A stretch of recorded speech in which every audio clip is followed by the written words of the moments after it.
السلام عليكم ورحمة الله وبركاته. الحمد لله.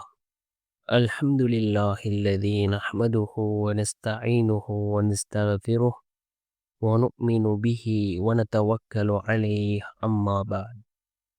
அன்பிற்குரிய அல்லாஹ்வின் நல்லடியார்களே, அன்பு சகோதரர்களே, நாம் தொடர்ச்சியாக பார்த்து வரக்கூடிய துஆக்களினுடைய திக்ருகளினுடைய தொகுப்பில் இன்று நாம் பார்க்க இருக்கின்ற விடயம் என்னவென்றால்,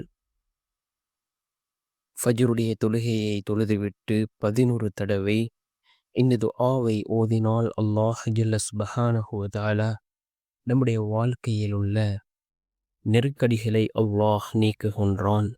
ரிஸ்கை அல்லாஹ் பல மடங்கு அதிகப்படுத்தி தருகின்றான். அதே போன்று செல்வ செழிப்பை அல்லாஹ் ஏற்படுத்துகின்றான்.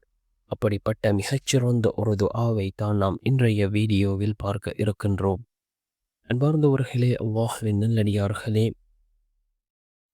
ஃபஜ்ருடைய தொழுகை மிக முக்கியமான ஒரு தொழுகையாக இருந்து கொண்டிருக்கின்றது.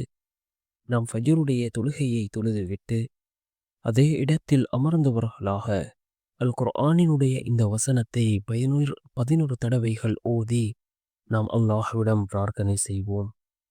அல் குர்ஆனிலே ஏராளமான வசனங்கள் இருக்கின்றது. ஒவ்வொரு வசனங்களுக்கும் ஒவ்வொரு விதமான சிறப்புகள் இருக்கின்றது.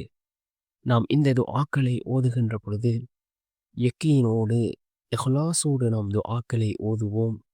அவ்வாறு ஓதக்கூடிய துஆக்களே அல்லாஹ்விடத்திலே கபூலாகின்றது. அன்பார்ந்தவர்களே, அல்லாஹ்வின் நல்லடியார்களே, இந்த குர்ஆனினுடைய வசனம் மிக முக்கியமான ஒரு வசனமாக இருந்து கொண்டிருக்கின்றது. அதாவது நம்முடைய வாழ்க்கையில் ரிஸ்கை அதிகப்படுத்தி தரக்கூடிய வசனம், அல்லாஹ்வினுடைய உதவிகளை நம்மிடம் கொண்டு வந்து சேர்க்கக்கூடிய ஒரு வசனம். அதே போன்று நெருக்கடிகளை விட்டும் பாதுகாப்பு தரக்கூடிய ஒரு வசனம். என்ன வசனம் என்றால், அல்லாஹு யப்சுத்து ரிஸ்க லிமன் யஷா மின் இபாதிஹி வயக்திரு லஹு இன்னல்லாஹ பிகுல்லி ஷைஇன் அலீம். அல்லாஹு யப்சுத்து ரிஸ்க லிமன் யஷா மின் இபாதிஹி வயக்திரு லஹு இன்னல்லாஹ பிகுல்லி ஷைஇன் அலீம். அல்லாஹ் தன் அடியார்களிலிருந்து தான் நாடியவருக்கு உணவை விசாலப்படுத்துகிறான், இன்னும் அவருக்கு அளவிட்டும் கொடுக்கிறான். நிச்சயமாக அல்லாஹ் ஒவ்வொரு பொருளையும் முற்றும் அறிந்தவன் என்று வரக்கூடிய அல் குர்ஆனினுடைய 29வது அத்தியாயத்தின் 62வது வசனம்.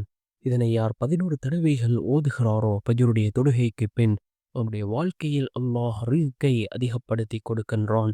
நெருக்கடிகளை விட்டும் அல்லாஹ் அவரை பாதுகாக்கின்றான். செல்வ செழிப்பை அல்லாஹ் அவருக்கு ஏற்படுத்தி கொடுக்கின்றான்.